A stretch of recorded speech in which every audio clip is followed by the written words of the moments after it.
Welcome back to Story Hustler, Murder, Mayhem, PTSD. I'm Dylan. And I'm Mike. And we're excited to be back. It's 2024, so again, Happy New Year. We made it. We made it, and this is our first episode of the new year, and it's an exciting episode because two very big documentaries just dropped on Netflix and Hulu, and they were very interesting. I feel like I just got, this was a big time punch in the face from memory lane. Yeah. On both of these documentaries. One, Hell Camp, which is on Netflix, and that's about tough love, kind of wilderness camps for troubled teenagers. Insane, twisted, disgusting. In many instances, and I'm sure there are times when those have helped kids, but they focus on this industry, this tough love industry, and the guy who really was its founding father, Steve Cardizano, a guy that I interviewed on a number of occasions, covered the story. Your interviews were in the doc, and you were in the doc. And a little cameo in the doc. Fascinating. We're going to get to Hell Camp. Yes, we're going to do a whole video on that later. But the other documentary that just dropped yesterday, so we want to talk about that while it's fresh. On Hulu, it's called Daughters of the Cult, and it is a deep dive into the LeBaron and the whole LeBaron story. It's also twisted and troubled and it's such a violent. Yeah, and everything. All of the above, and it's this. I mean, it's a story that it's interesting. It feels like it's sort of well known, but not known at all. No, and maybe it's because it broke into the headlines and got attention because of just horrific stories and events. But it is a rich history, and it really is a part of a chapter in North American history, because it spanned into Canada and well into Mexico and all throughout the America Southwest, and Daughters of the Cult. And yes. It really it did talk about two daughters of LeBaron. Anna and Celia were two of the main women interviewed in this documentary, and they're daughters of Ervil. Really the protagonists in this. They were the stars of this, but so many fascinating people included in that. And bottom line, we strongly encourage you to take the time to sit down. It's an ABC Hulu production. It's 5 episodes, and it's well worth the watch. And honestly, what your impressions? You know, and again, I have a link to this story, and we're going to talk about that just like we did Hell Camp. But your impressions of that? I knew about LeBaron, and I knew all the stories that you had covered, which were very small in the grand scheme of things. Yeah, I dropped in and out of this. My focus was always Warren and the FLDS. And they overlap, definitely, but it's crazy. I was just shocked at all of the killings that went on. The death count at the end of the day. 30, well into 30s. Yeah, it was crazy. But for people who are just coming into this and again watch the documentary Daughters of the Cult, but there was a group of polygamists that left the Mormon Church when the mainstream church stopped practicing polygamy, and they went down to Mexico, and there are a number of communities down there.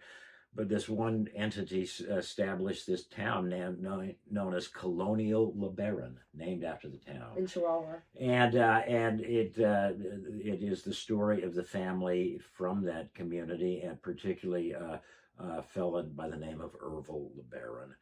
And he is, in many ways referred to now as the Mormon Manson because of his bloodlust, and in many ways was really like Manson, cowardly bastard. Had all these crimes orchestrated, but was never near the crimes. Never near the crimes. Never dirty. Guys like Manson have Tex Watson to do their dirty work.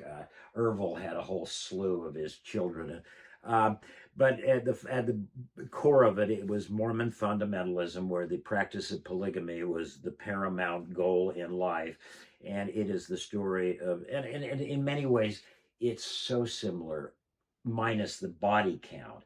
It is so similar to all of the stories we've ever told about Warren and the FLDS and the just chronic abuse of women and children, and controlling of them, and to hear the two daughters, Anna and Celia, tell their story and open their lives up. Yeah. That was so courageous of them to do, and they are such inspiring women, truly. Don't you think? Feel like it was such a twisted story, the whole LeBaron history, what they talked about throughout the doc, but overall, I thought they were very inspiring and very uplifting. And their younger brother Hiram is another person that we should mention. What a lovely guy!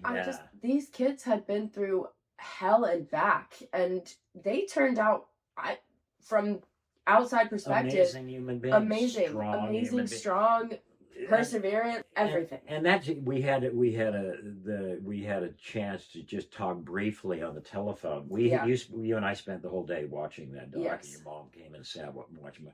And again, me with your mother and I having grown up in Salt Lake City, all of this, the old shots, we know the buildings, the old county attorney, David Yoakum, that they interviewed. I knew him when he was the young prosecutor. So it really was a rich history. But the bottom line is, as this story sort of unfolds, it exposes so many of the topics that we have talked about. And last night we got a chance to talk to Anna and Celia on the telephone briefly, and the most interesting thing during that conversation, they sort of took me off guard. They said, "What do you think was the one takeaway that we wanted people to take?" And I sort of fumbled, but I guess I came up sort of with the right answer. The main theme, when we spoke to them last night, they said they really had one takeaway they wanted the audience, and I'm sure it's going to get a large audience. Celia and Anna wanted basically one bottom line takeaway, and I found that fascinating. Yeah, and they asked you, and I mean, what they said when you got it right was that good people can do bad things. It's brainwashing and just the power of brainwashing and growing up in a situation like this where you're really isolated. And it has so many parallels to the Warren Jeffs, and obviously they overlap because polygamy and Mormonism and all that are kind of together. But yeah, just the idea that these people are good people, and they came across as such decent people. Now, but the power that these prophets have over their followers is insane. I mean, they can literally coerce them to do anything. And if I can sort of paraphrase what Anna and Celia were talking about, what they wanted to take away was that if you've never been in a situation like this, and I've now seen people leaving all various polygamous groups, and the journey is excruciating. And both of them had their breaking points, where they just were, I can't do this anymore, and got out of it. But that is such a courageous and difficult, and for many people, impossible task. And I think that Anna and Celia wanted the community, the world, to know that unless you've really experienced the kind of mind control and cult control, and you look at Ervil and his setup and his followers setup, it's cult 101, isolation, constantly telling people the end is near and I am the only man that can save you. And the outside world is the enemy. Enemies. Cops and all of the federal government are the enemies and everything. And the agents of the devil. And literally, if you go against what the prophet says, in their minds, and it is you're going to a very literal burning in hell. Yeah, that's what they said, is that they got to their breaking point. But I think Celia is the one that outlined this specifically. She said, I didn't stop necessarily believing, but she said, I chose eternal damnation because in my mind, that was so much better than the hell that I was living every day. And so she thought, genuinely, I'm going to hell, but it's got to be better than this. You don't wrap your mind around that if you're, like you said, you don't grow up in that. And it's fascinating. Our old friend Flora Jessup, who I've told so many of these stories, she said very much the same thing. You get to the point where this is I know I'm going to go burn in hell, but you know what? Anything's better than this. It's better than this. Yeah. And to see their growth and the story unfold around them. These were children that basically on the run from law enforcement their entire lives, just being uprooted in the middle of the night. Grab a garbage bag, throw all your clothes in it. Grab your shoes and get in the car. Don't ask questions. Yeah, don't ever ask questions. And the chronic abuse of the women and the children in this for the benefit of a handful of from Ervil and his heavy this guy Dan Jordan, who's an evil son of a bitch, like all of these guys. But they're just bully boy. And in many ways, these prophets fall into sort of this same-ish category. These egocentric guys who tap into this Mormon strain of theology, saying I can be a prophet and God talks to me, and it's always in pursuit of power, money, and sex. Yeah. And usually they want the power and the money so they can get the sex. Yep. And really, you boil it down, and all of these sort of fundamentalist cults end up getting led by guys just like this, for the most part. Yeah, it's so interesting, like you said, why the Mormon theology kind of spawns what seems to be these crazed cult leaders. And speaking of that, Warren Jeffs and Sam Bateman, who is the latest manifestation of this insanity. And we wanted to talk about the overlap between Warren Jeffs and this Ervil LeBaron case.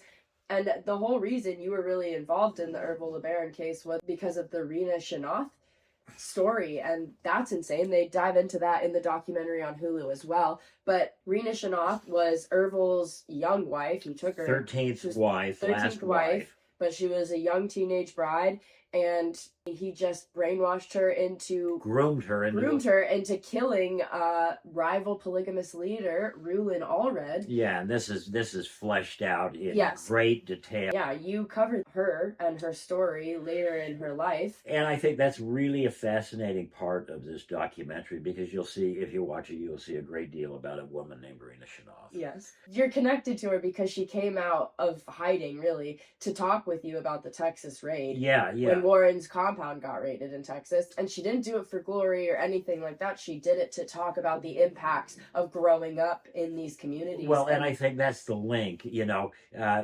when, for people who remember history, when Warren Jeffs' compound in Texas was raided and they were taking all the women and children off of the community, the world was sort of shocked by this. And Reena Shano, the woman who had been Ervil LeBaron's trigger woman, committed a murder for him and got off. She sort of slid into anonymity. She wanted nothing to do with it anymore. She knew her role was not a flattering picture, and she wanted to disappear. But when they raided Warren Jeffs' Texas compound, I got hooked up with Reena, and she very much wanted to talk, not to spin the history and make herself look better, not to sell a book that she had written. It was merely to let the world know. I think what Anna and Celia wanted the world to know, that brainwashing, unless you experience this kind of thing, even generational, because these people have been born into these families, you have no idea how powerful it is. And Reena wanted to step forward and say, I went out as a young woman and committed a murder for this guy that I thought was a prophet. And when I look at those young FLDS women being taken off Warren Jeffs' compound in Texas, I see me.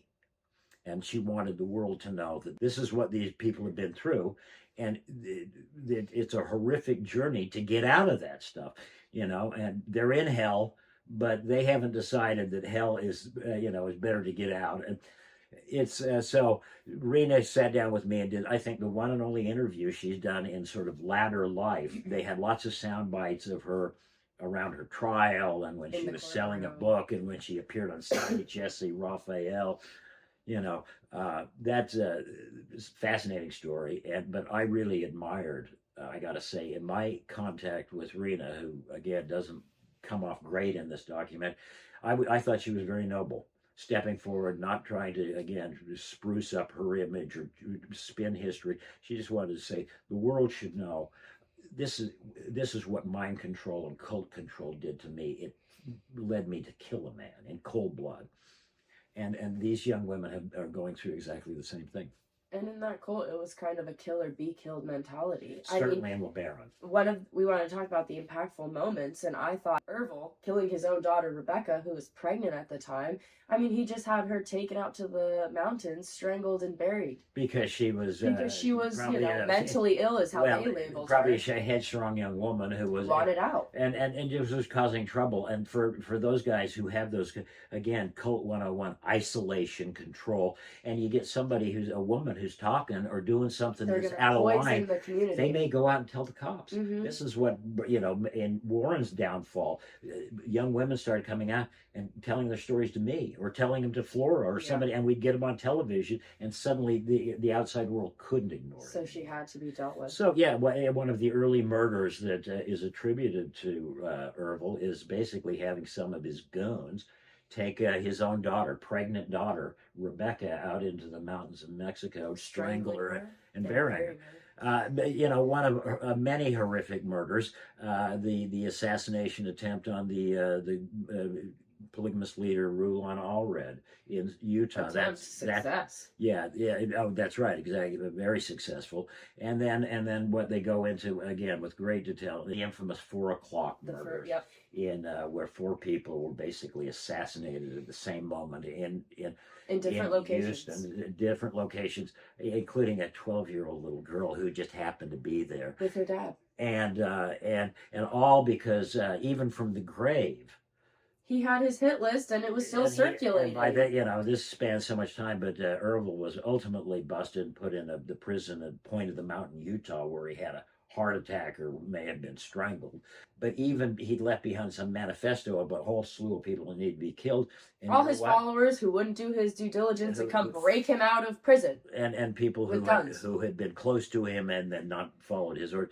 And he put out a hit list, and a number of his family, his young sons, separated from continued to execute that hit list. So many things that are interesting about this, and you alluded to this a moment ago. Growing up in Utah, having been a Mormon myself, I find it fascinating. I think all religions spin off nuts, spin off fanatics, spin off people who obviously, sort of leave the rails. To a certain extent, but it's interesting. The truth is, the Mormon theology has been sort of the bedrock that so many of these guys have adhered to in their sort of perverted, egocentric lust for power. Yeah. And the theology, I think, allows for that, because one man can at any moment say, I'm a prophet. Yeah. And I'm getting revelation. We saw that. That was so interesting. It really was. Whoever wanted to pick up the Book of Mormon and be like, I'm having revelations. They just were immediately trusted and followed. And I'm the one. Mighty and strong. Mighty and strong. But then someone will get up the next day and say that, and they all believe him. It was crazy. Well, and it certainly showed, I think, in those kind of situations, it's beneficial to have a certain degree of charisma. Ervil was a big, tall, good-looking guy that had sort of forceful character. Yep. Not unlike so many of these guys that I've seen. Jim Jones, same way. Charlie had his own.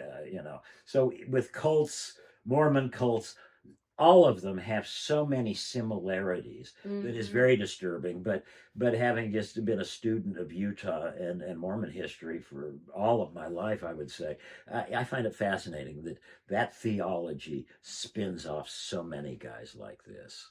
And we need to be aware of the dangers of the cult, because it seems like more and more of them are. Well, yes, it does, and today, a lot of people. Political system. Yeah, a lot of people seem to be very, very susceptible to the cult thinking and cult, mentality. And this documentary, I think, is a profound insight into how powerful that is, and I think that's what Celia and Anna, at the end of the day, hoped the audience would take away. And I think we did. Yeah. So that was basically our review. Yeah, so your thumbs up for you? Thumbs up, definitely thumbs up. It's worth the watch. I recommend it. Yeah. Highly. Yeah. So. What was the moment that touched you the most? I know the murder of the daughter.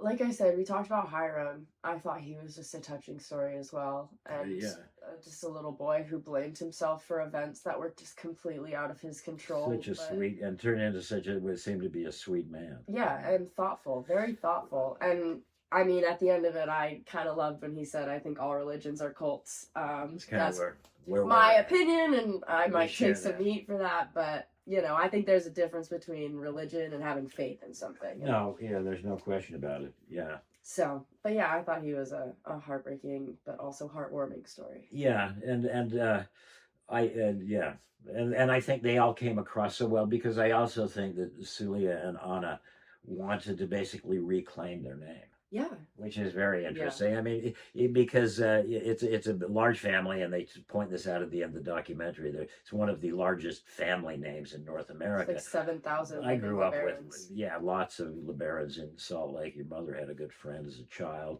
and so there a lot of them. But the times that the world knows about the name, it is usually in these bloody or there has been cartel violence with the not in a good light.